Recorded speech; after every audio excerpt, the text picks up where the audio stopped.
From corporate officer, yes. I'd like to call the committee of the whole meeting for Monday, January 12th to order. Before I start, I'd like to respectfully acknowledge that we are meeting on the traditional territory of the Algonquin-speaking peoples, represented today by the Kasepsin and Songhees nations, whose stewardship of these lands continues to this date.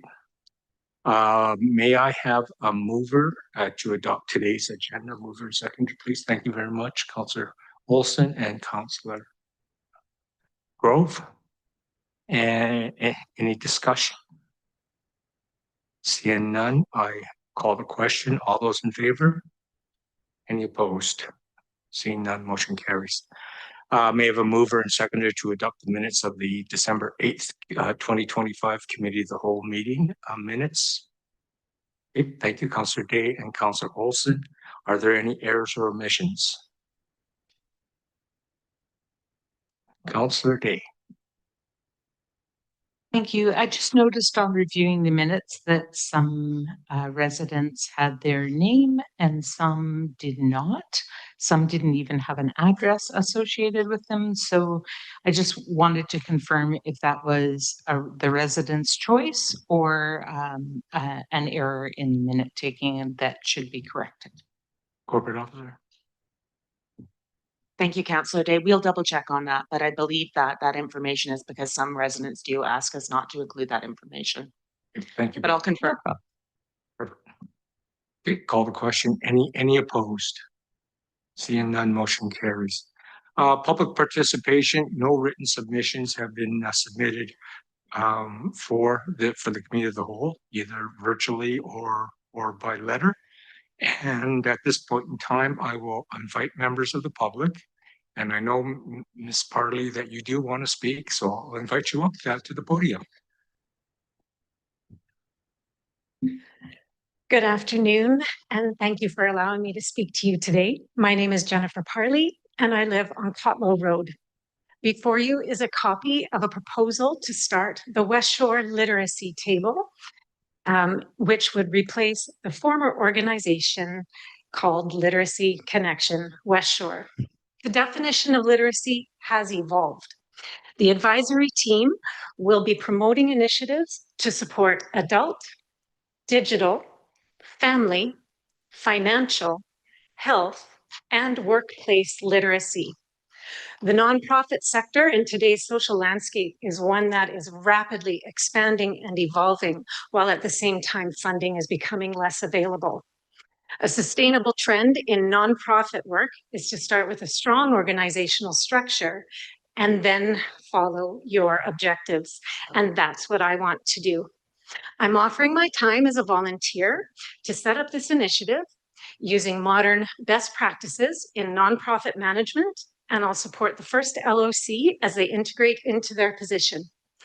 This is an exciting opportunity to bring literacy initiatives back to the Westshore using a community-based approach to collaboration and support. It does not require financial backing. I've been working closely with Councillor Grove, and I will remain in the position of your citizen rep for literacy until the end of February of this year. The City of Colwood will then be asked to appoint a new citizen rep to the Westshore Literacy Table. My email address can be found on the last page of the proposal, and I can be available for further discussion. Thank you for your time today. Thank you very much. Jennifer, just want to compliment you on your energy and enthusiasm. I've been working with Jennifer over the last few months here, along with David Grove, and I just cannot believe your enthusiasm and all the time and effort that you put into getting this going. So for those that are not familiar with the Literacy Connection I was the very first citizen rep on it, actually, way back in 2010. That's the first volunteer thing I ever did for the city. And it was very well run. And it was basically, it just involved the Westshore communities at that point in time. And like Jennifer has stated, that this was not funded by the cities. We didn't have to worry. An organization called Dakota funds this. and we had an LLC, and that's our coordinator, and it worked very, very well. I mean, it was incredible on how that worked. And we just want to get it re-going again because it took a bit of a hiatus. Basically, we end up joining forces with Souk, and that hasn't quite worked out definitely not to the benefit of of the Western communities here. It was very Souk centric. So under Jennifer's leadership, thank you very much. She wants to have this reinvigorated here in the West Shore. And thank you to Councillor Grove for sending out that message to all the mayors. We're trying to get them back into the fray of things right now and hopefully get this reinvigorated and a reboot, called something a little bit different. But thank you very much, Jennifer. I mean, what you've done is you've gone far above the call of duty on this one, far above, and really appreciate everything that you've done on this. So thank you very much. So any questions for Jennifer? Oh, okay, thanks. I'm just gonna move on. That's the only, no one's registered to speak virtually, so I'll just get on to new business. And our first item of business is the Colwood Short-Term Economic Action Plan. I was going to have you introduce this, CEO Johnson, but I will talk to this one right now. So we had a person that put this together, Cameron Neal. Unfortunately, Cameron Neal is no longer with us. So it's difficult to do a presentation when he's not here. I know Sandra was all ready to go with this, sort of, but I do not want to put her in that position to do this. But more importantly, what I'd like to do is because I think after reading this, after reading the action plan, we have to sort out in our own heads and how we want to do economic development here in Colwood. And maybe this isn't the right way to do this because the product reflects what people thought, and maybe this isn't going to give us the total results. So instead of going in and pulling this action plan all apart, which we could easily do, I would rather I'd like to form a workshop and we'll get a date that's good for everybody. We'll just do a workshop, and if I can get staff to maybe provide some options, because there's different ways that we can approach economic development. There's some existing things that are happening out there. We could do this regionally or sub-regionally. There's so many different ways that we can do this. So my guidance right now, if no one is any protests, is I'd like just to move on from this item and just acknowledge all the hard work that did go into this current plan right now. But I'd rather have staff, I'll make the motion that staff be directed to organize a workshop so we can understand, what the various options are available for us and how we should proceed. And if everyone's okay with it, okay, thank you very much, Councilor Grove seconds it. Is there any discussion on this? Okay, Councilor Day.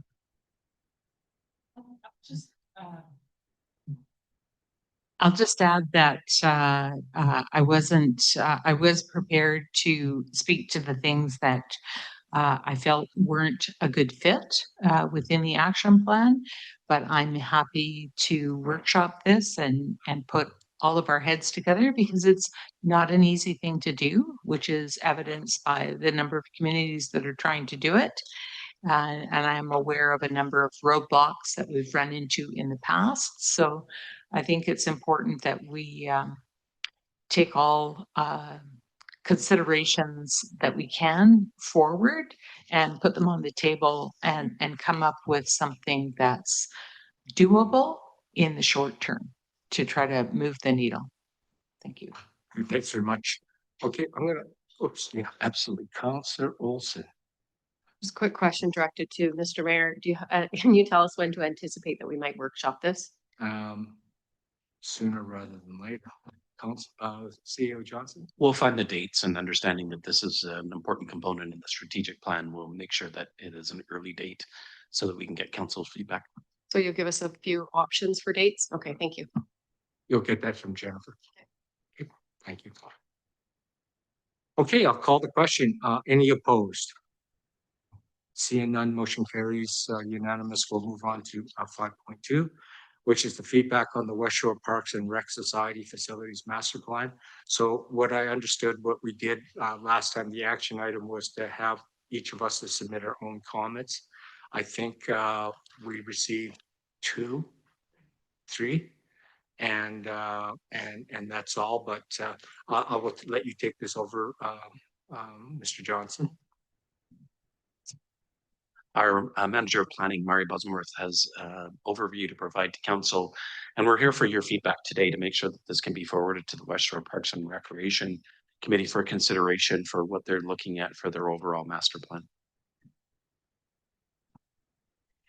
Good afternoon, Mayor and Council. So yes, this agenda item is on the Westshore Parks and Rec Society's Facilities Master Plan.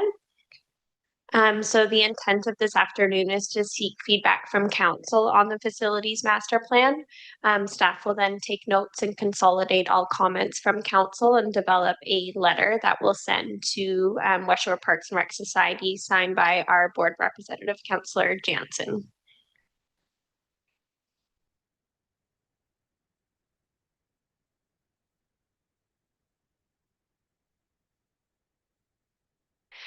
So the development of the facilities master plan was the initiative of the Westshore Parks and Rec Society.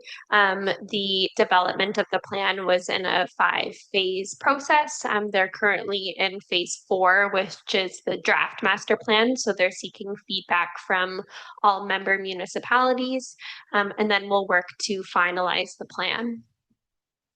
The development of the plan is certainly at a critical time for the Westshore municipalities, given the unprecedented growth. That growth has resulted in demand for recreation that's currently outpacing supply, creating risks such as overcrowded facilities and reduced service quality. So the timing of this plan is certainly critical. The plan does identify top 10 actions. Those actions that relate directly to local partners include completing a facility development plan for a new regional recreational complex, developing a funding strategy for implementation, working with municipal partners to develop a new regional rectangular field, and enhancing offsite programming. The plan also includes a section about funding the plan. The plan certainly identifies multiple sources of funding for the implementation of those priorities within the plan. Funding could be from increasing municipal allocations like taxation, borrowing funds, or increasing developer investments. So staff have sent a letter back to the Westshore Parks and Rec Society summarizing our comments on the facilities master plan. Our comments relate largely to seeking clarity on municipal roles and responsibilities within the society and the implementation of the plan. That we support a new recreational complex, but we seek to be involved within the process to select a location, given that the city of Colwood certainly has an abundance of brownfield and greenfield development opportunities. We recognize the opportunity that amenity cost charges represent in recreation and park programming. And then further, we seek clarification on impact on taxation and general funding sources.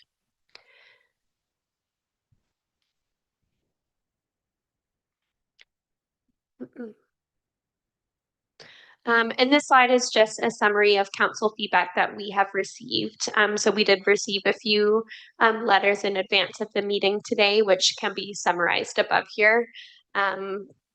But we now look to council to provide your feedbacks on the facilities master plan. If you've already submitted feedback, feel free to reiterate. We also acknowledge that we have received that and it will be consolidated into the letter. But if anyone else has any comments, we are happy to facilitate that discussion and write notes. Thank you. Thank you very much. I will move on with questions from Councillor Day.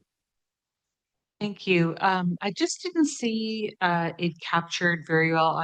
I did submit points that I was concerned about, particularly about the inclusion of like staffing perspectives on a capital plan. So the capital financial plan, I would hope, is and should be about the facilities themselves, not so much how they're managed. I mean, I realize there are implications, but the plan itself is about the capital needs in order to meet the size of our communities.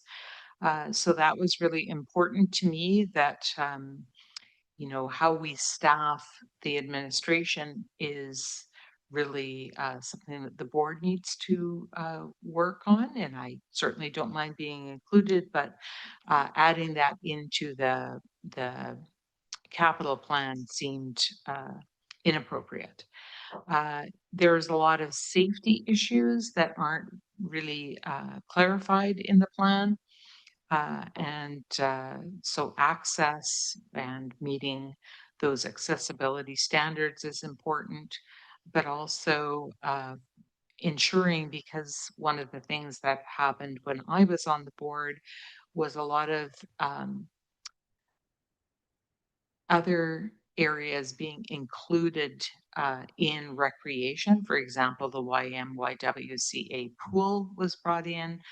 Fields that were in Langford were included, which was great, but there were limitations on their availability and in what they offered. So even though the Y is generally associated with the Red Cross and life-saving things, they don't actually offer the kind of swimming lessons that is offered through Westshore Parks and Rec. So a facility was provided, maybe some credits were given for providing that, and yet not all of the needs are met at that other facility. So we need to have some pretty clear conversations with our partners about what is covered under our recreation and what, you know, maybe we need to be able to negotiate a little bit about.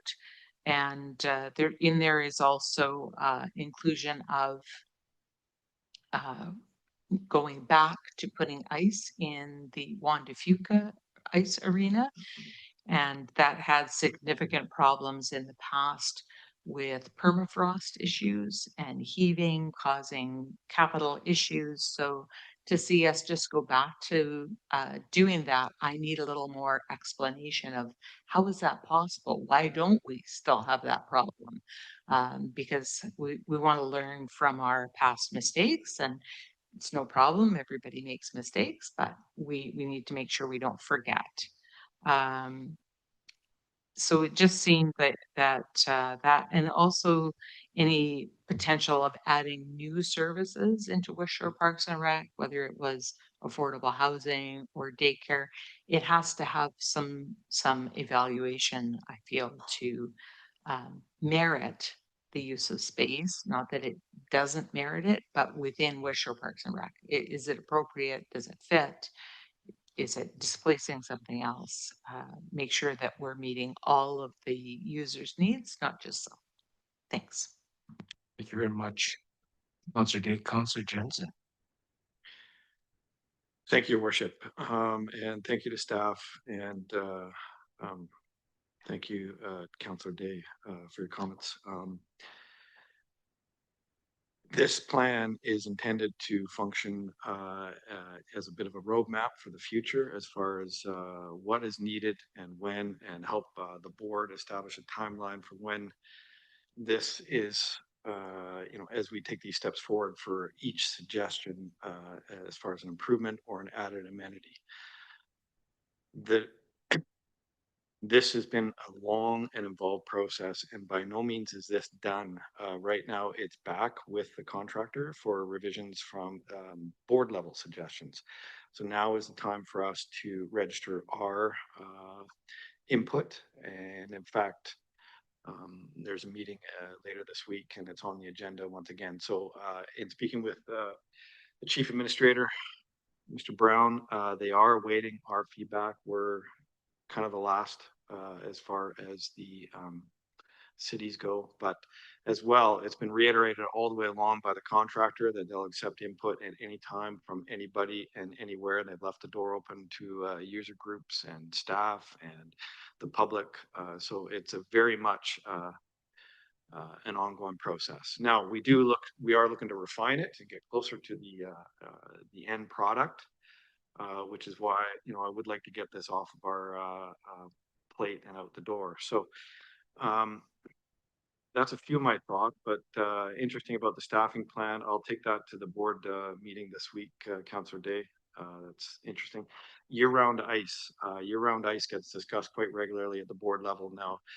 To answer the specific concern about the ice surface that's mentioned, which is the older rink, not the lower facility, but it was completely remediated a few years back. That was basically our number one project for the year 2 or 3 years ago, and the floor was completely removed, and it was excavated down a number of feet, meters, I'm not sure, but there was a lot of work was done, and then the floor was completely remediated after that with all the requisite pipes and what have you. So it is because you're right, as I recall when I first arrived there, you know, we had to thaw that arena out for a number of weeks, months per year.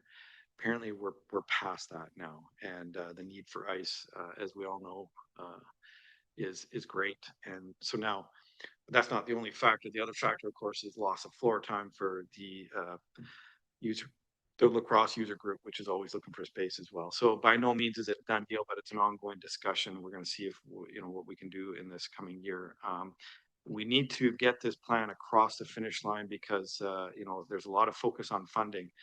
This is like, I liken it to our sidewalk plan. You know, our sidewalk plan, we did fund it a number of years ago, but before that, it was really just a notional plan. These are our top 10, and let's start working through them. That's what this is. It's providing guidance to the board on where we need to focus year over year for the next coming years.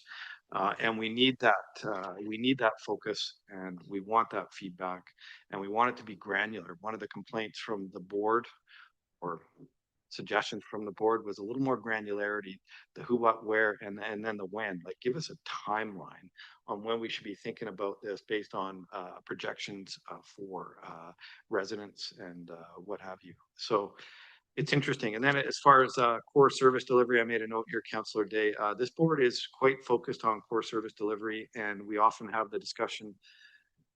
Sometimes it's not public, but privately, in camera and whatnot, that, you know, yes, this is a function that we should consider, you know, at the recreation level.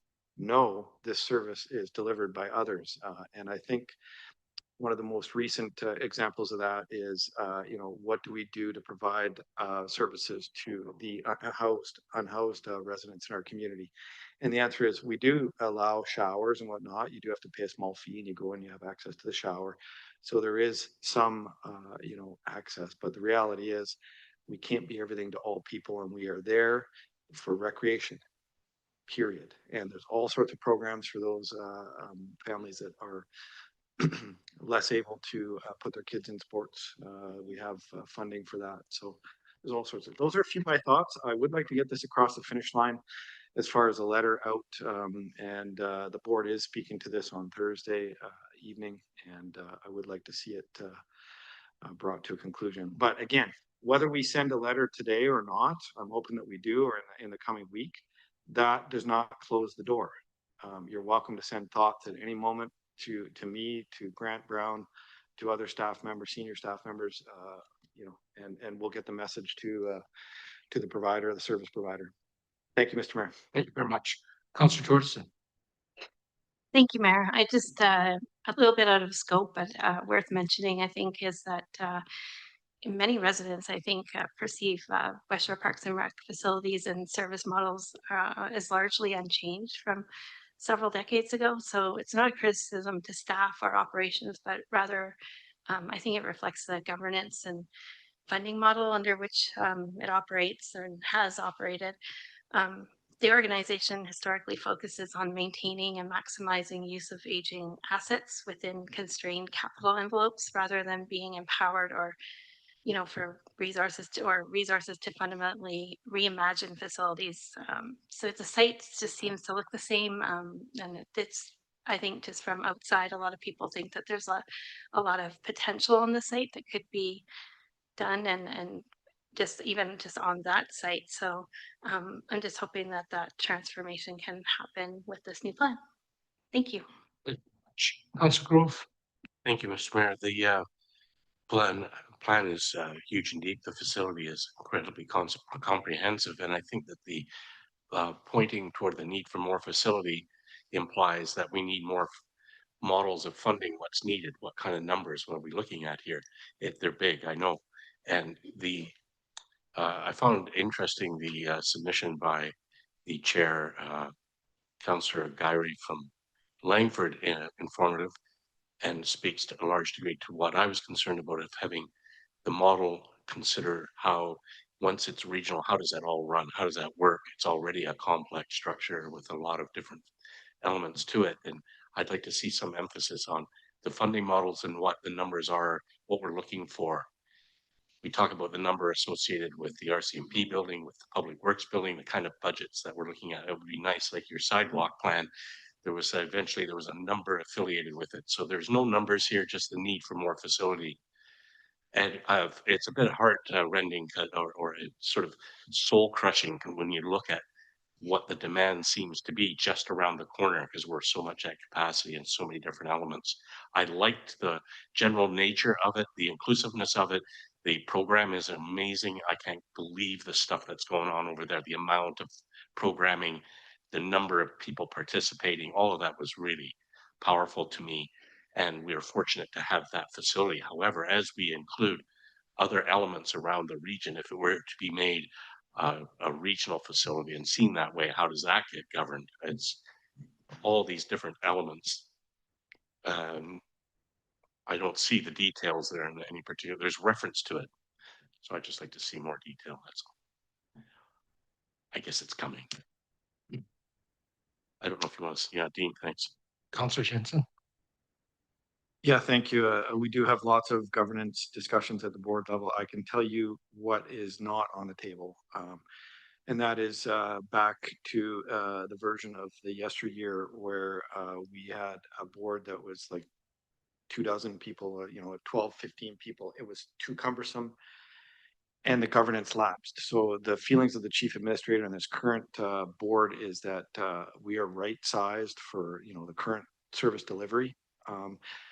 The future expansion. So of course, there's a lot of discussions about what happens in Royal Bay when we move to a Colwood facility, what happens with the Y in the future. Again, that's a bit of a question mark as well, because they're under contract, but there's lots of discussion around what the future looks like for that facility.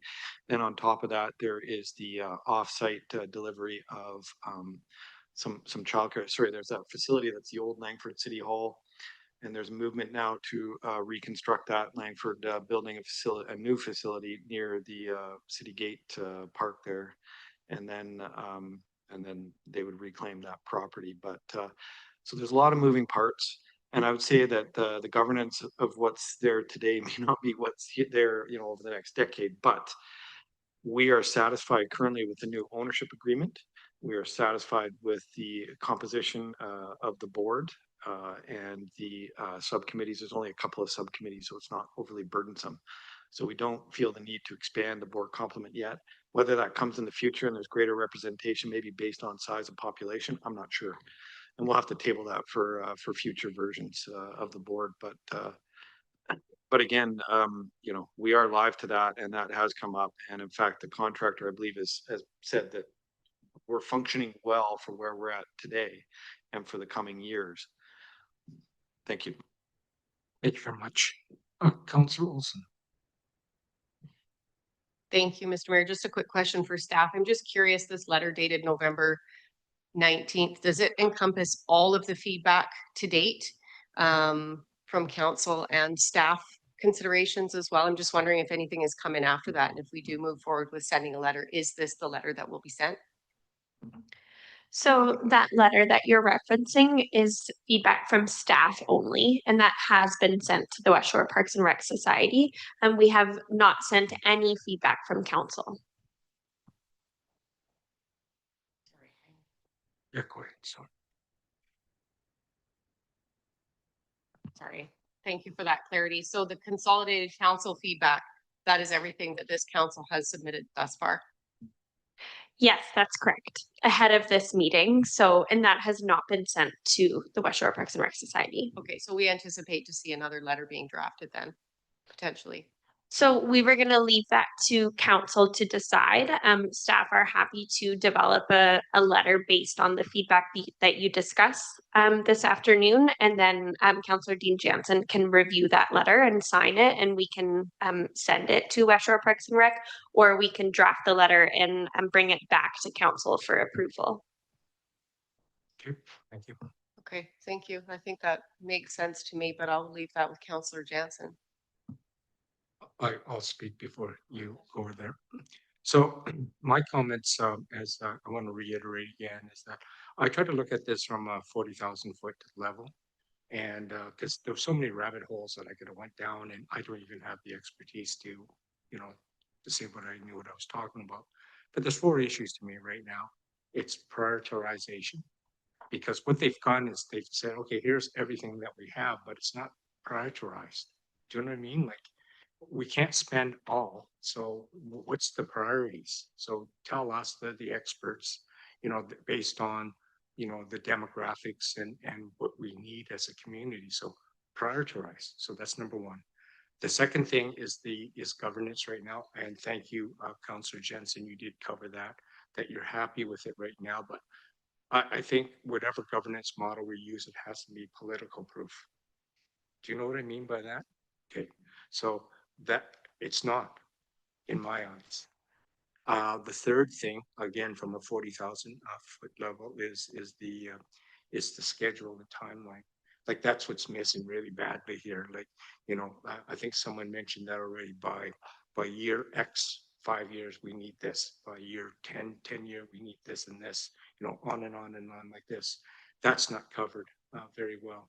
And I think the other really important part of your master plan, I think now, and I got this confirmed, more and more that I'm starting to look at all these the grant monies that are coming, they're all looking for, and we learned this from Minister Michelle today, the Minister of Health. If we have shovel-ready projects, man, we can get the money. We don't have shovel-ready projects, we're not getting any money. So that was very obvious from what she told us today. So that aspect of it, if there's shovel, that has to be addressed, shovel-ready projects, whatever they are, and if they would probably be to the priorities.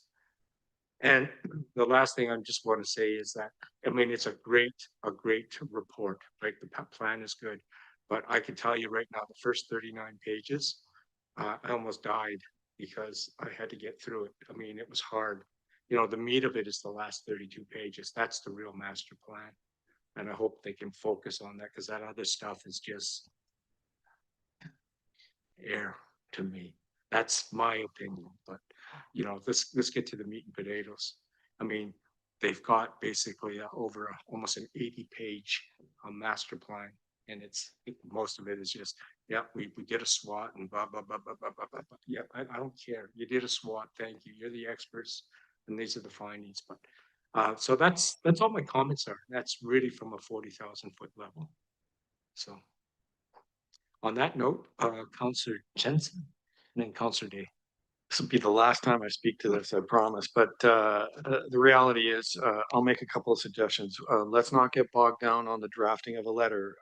My thinking would be that I don't see why we couldn't include raw comments directly from council members appended to an overview letter, quite frankly. That way we're not getting bogged down in verbiage and editing and what have you, and have it come back to council. That would be my preference.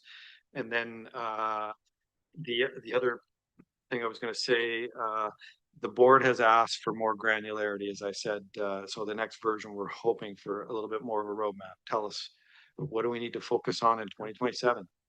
and 2030, and go from there to exactly to your point. We need to start thinking about funding, say, for a new ice surface. So what does that look like? And what's the time frame? And when do we start putting money aside and seeking grants, what have you? So the answer is yes. We're hoping that comes. Thanks so much, Councillor Day. Thanks. I just, I hesitated to put it in there, but since I heard a little bit of it come out in our discussion, I think we need to honestly say if this is the right mechanism, because I sort of danced around that political proof part. And Westshore Parks and Rec was previously under the CRD as Juan de Fuca Parks and Recreation. And it seems to me like we've had more difficulties with our administration under Westshore Parks and Rec than we might have and if we were under the CRD, similar to Souk or Saanich Peninsula. There's a lot of others. So I just throw it out there because when we start getting into the discussion around the non-core to Westshore Parks and Rec facilities, and we need to figure out the park maintenance, the janitorial service, the passive use areas, the equity in service delivery. When that comes up, it becomes more difficult for the board to operate. And I just want to be sure that all of the people who need to access recreation services can do so without the politics getting in the way. So whatever method is best, I'm fine with. There's great staff down there. I'm not trying to pick on anybody. It's just model-wise, when we're talking about big capital investments, which this plan seems to be reflecting, and we don't have a timeline, it starts to get me worried. Thank you. Thank you very much. And Councillor Ward. Yeah, I apologize. I've been remiss in providing a lot of feedback on this, but I think first of all, you need to define kind of the scope of Westshore Parks and Recreation a little better. And it's even in the name to me is it's kind of outdated. They don't really have any impact on parks either in Colwood or Langford. And that's not a slight at Westshore Parks and Rec, but is it really just the Westshore Recreation Society? Should it be kind of reanalyzed in terms of some scope narrowing there, or is it, is there overlap? Do we want to continue that overlap? What does that look like? You mentioned it, I think, Mr. Mayor, prioritization. I think Langford actually mentioned it in their letter as well. There's a lot of facility needs kind of identified, but as the chair there, Mairi, mentioned, it doesn't rank the urgency or prioritization of those or any kind of cost benefit analysis. So I think we could echo that concern in this case and say, okay, that's something that that we'd like to see. I also mentioned that their performance measures are generic and there's not a lot of KPIs. So I think there's work to do on the data side and quantifying things there. And the same thing feeds into the funding piece as well to identify, I think you said it, Councillor Jansen, get a little more granular on, okay, what does that look like instead of just an open funding model. And then I think the regionalization piece is something that we haven't really touched on. I mean, the view from Langford obviously is that this should be very much a region-wide plan that they want to incorporate, existing facilities that they have, look at opportunities that we might have and so forth. Neither for or against at this point, but I think we should identify whether we are. I think that's pretty key to it. Are we on board with that analysis? Because, and she makes a good point in there that, the plan right now calls for another regional kind of recreation hub, much, like the existing facility. Well, is that truly necessary? Could you build on to something that exists within the region? And the reality is true, as much as I, sometimes have concerns with governance in Langford. I mean, if you live in Colwood, you shop in Langford, you want to go bowling, you're going to Langford. If you want to play on the dry surface, you're going to Langford. You're going to the Geordie Lund Bike Park, you're going to Langford. So, we should, take an eye from the public's perspective and say, okay, is a region-wide look at recreation logical way to go, and how does that work so that we don't become the, you know, the younger child to the older sibling in terms of the relationship. But I think it's time to take a long look at that. We might get more rather than say, let's build another clustered facility somewhere. You know, when in fact we could invest in, you know, as I mentioned in there, a second ice sheet at the city center park, and in turn we do something different over here in Colwood attached to a, you know, a community center or something. So I don't have a specific direction on that, but I think those are considerations that we should at least respond to from Langford's letter to say, okay, we're open to those discussions, and, you know, we agree with some of the points that are made here. Thanks. Good points. Thank you. So, Councillor Jensen, do you have a specific motion to put out then for us? Yeah, I think that a generic letter that includes all of council's comments to date and any that might be forthcoming in the coming days be forwarded to the board for its use reference so that we can get it to the contract provider or the service provider. You can be way more concise, I'm sure. But what I don't want to do is get into a back and forth over the verbiage in a letter that tried to encompass all this. I think if we attach data to a letter, a generic letter signed by myself or even the mayor for that matter, then it can leave our building and get down there, because quite frankly, everybody's been invited to share this directly with the service provider or with the board or with the chief administrator already anyways. So great. Okay. Mairi, you good with that? Yeah, so there was a recommendation in the agenda for this meeting. So yeah, it did state that council review the draft facilities master plan prepared by Westshore Parks and Rec and provide comments for inclusion in council's formal response to Westshore Parks and Rec Society. I mean, I guess I said like most of that, but I think the key is let's not just build it into a letter. Let's just attach the comments from specific council members and send it off. We are waiting for this at the board. Okay. Did you catch everything here, Mairi? Okay, perfect. Thank you. We're good then. Can I get a second to that, please? Okay, Councillor Grove, discussion, further discussion? Seeing none, I'll call the question. Any opposed? Seeing none, motion carries. And we are now finished with the committee of the whole. And I'm going to just look for a motion before I take a recess, just a motion, a mover and seconder to close the open meeting for section 90, subsection 1 and 91, section 1 of the community charter as detailed in the recommendation. Okay, thank you. Councillor Jordison and Councillor Grove. And call the question. Any opposed? Seeing none.